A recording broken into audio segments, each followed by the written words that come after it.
యెషయా 53:6 యెషయా 53:6 మనమందరము గొర్రెల వలె త్రోవ తప్పిపోతిమి, మనలో ప్రతివాడును తనకిష్టమైన త్రోవకు తొలిగెను, యెహోవా మన యందరి దోషమును అతని మీద మోపెను.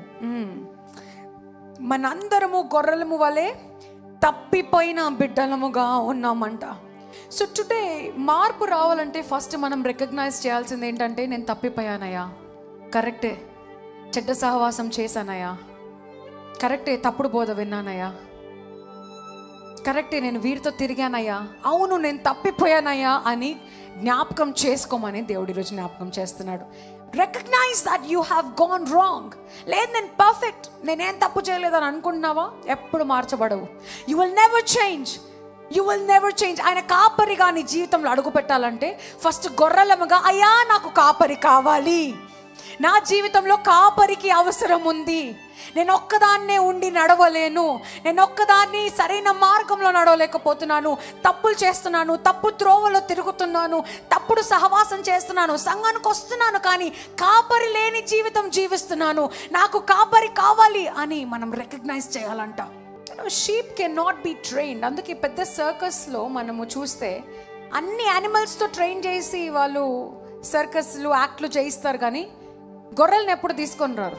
గొర్రెల్ని మనం ట్రైన్ చేయలేము, ఎందుకంటే అది చేసిన మిస్టేక్ మళ్ళీ చేస్తూనే ఉంటుంది, చేసిన మిస్టేక్ అదే చేస్తూ ఉంటుంది, చేసిన మిస్టేక్ అదే చేస్తూ ఉంటుంది. గొర్రెలముగా మనం కాపర్ లేకపోతే అదే చేసిన పనిలో అదే గోతులో పడుతూనే ఉంటాం. ఎందుకయ్యా నాకే ఈ కష్టాలు అన్నా కూడా అందులోనే పడతాం. ఎందుకు? ఆ తప్పులో నుంచి నేర్పించడానికి నీకు కాపరి లేడు. పొగరుతో జీవిస్తున్నాము, నాకెవ్వరు వద్దు, నేను క్రైస్తవుని, మా తాత ముత్తాతలు పాస్టర్స్, అక్కడి నుంచి నేర్చుకున్నాను, ఏదో సంఘానికి వెళ్ళేసి వస్తానంతే దేవుడి కోసం, నా కాపరి ఎవరు అవసరంలా. యెహోవా నీ కాపరి మాత్రమే కాదు, సంఘ కాపరిని కూడా దేవుడే నియమించాడు. ఆ కాపరి ద్వారానే నువ్వు నడిపింపబడతావు, ఆ కాపరి ద్వారానే నువ్వు లేవనెత్తబడతావు, ఆ కాపరి ద్వారానే సరైన మార్గంలో నడిపింపబడతావు. You need a spiritual mentor to cover you spiritually. నీకోసం ప్రార్థన చేయడానికి, తప్పు చేసినప్పుడు ఇలా చేయొద్దు ఇలా చేయని చెప్పడానికి, తీర్పు తీర్చకుండా ప్రేమించడానికి నీకు కాపరి అవసరం. ఈరోజు నీకు కాపరి ఉన్నాడా? Do you have a shepherd today to guide you, to lead you? So గొర్రెలముగా మనము ఇలా ఉన్నప్పుడు సమ్టైమ్స్ గొర్రెలకి ఇంకొక స్వభావం ఏముంటుందంటే, గొర్రెలు అలా వెళ్తూ ఉంటాయి, పక్కన సింహం ఉందా, సింహం బోనుందా అన్న జ్ఞానం కూడా దానికి ఉండదు. సింహం ఉన్నా కూడా అలాగే నడుస్తూ పోతూ ఉంటుంది. ముందు చూపు అనమాట, వెనకాల చూపు, ఇటు చూపు అటు చూపు ఉండదు. గొర్రెలకి స్ట్రైట్గా చూస్తూ ఉంటుంది. పక్కన సింహం ఉందిరా బాబాయ్ పారిపోవాలన్నా ముందు జ్ఞానం ఉండదు. ముందు కాపర్ ఉన్నాడు, సరే కాపర్ ఎక్కడ తీసుకెళ్తే అటు వెళ్ళిపోతాయి అనమాట, ఎక్కడ తీసుకెళ్తే అక్కడికి వెళ్ళిపోతాయి. They have no sense of danger.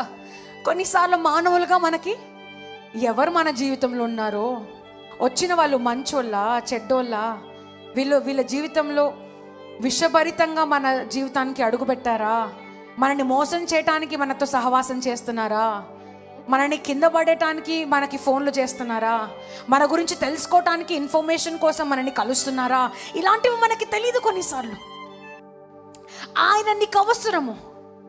ఆయన వైపు చూసినప్పుడు నీకు తెలియని గూఢమైన సంగతులు చెప్తానని ఇర్మయా 33:3 రాస్తాడు. హల్లెలూయా.